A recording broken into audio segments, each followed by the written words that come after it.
Jerusalem, a city buzzing with Passover pilgrims, their hearts alight with ancient traditions. Yet a shadow loomed.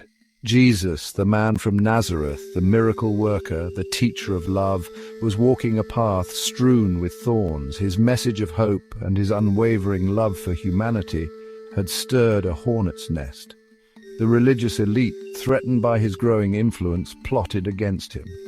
As the sun dipped below the horizon, casting long shadows across the Garden of Gethsemane, Jesus prayed. He prayed for strength, for guidance, for the will to endure the unbearable burden that awaited him.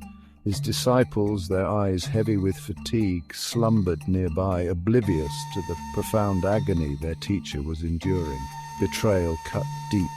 Judas, one of Jesus' own disciples, driven by greed and misguided ambition, led the authorities to him. The soft glow of lanterns pierced the darkness as armed guards surrounded Jesus, their faces hardened, their hearts unmoved by the innocence they were about to shatter. False accusations flew like poisoned darts. Jesus, the innocent lamb, stood accused of blasphemy, sedition, crimes he did not commit. Yet he bore the weight of these accusations with a serenity that both baffled and angered his accusers. The Roman governor, Pontius Pilate, found no fault in him. Yet, pressured by the baying mob, he washed his hands of the matter and condemned Jesus to death.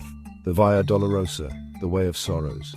It was a path etched in pain, every step a testament to Jesus' unwavering love. He carried his own cross, a heavy wooden beam, his body racked with pain. The crowds watched, their faces a mixture of curiosity and contempt. On a hill called Golgotha, they crucified him. Nails driven through his hands and feet. A crown of thorns, a symbol of mockery and pain, pierced his brow. As darkness descended upon the land, Jesus uttered his final words, "It is finished."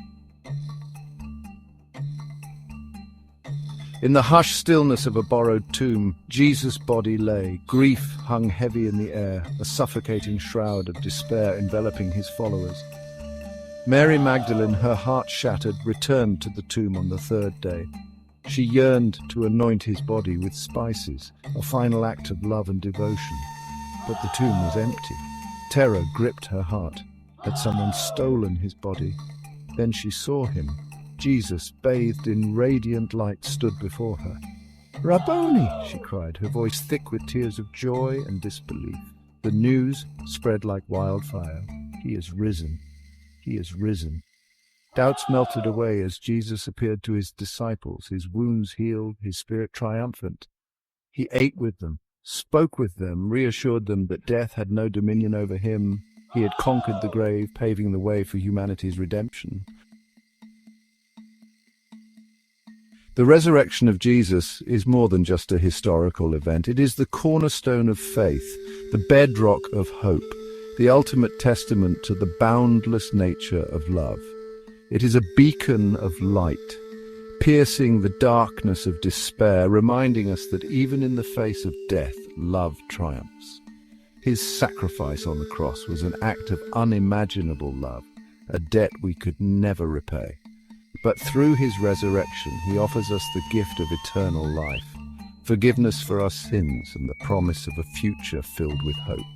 The message of Jesus echoes through the ages, a timeless symphony of love, grace, and redemption. It is a message that transcends borders, cultures, and time itself. It whispers of hope in the darkest of times, reminding us that love conquers all.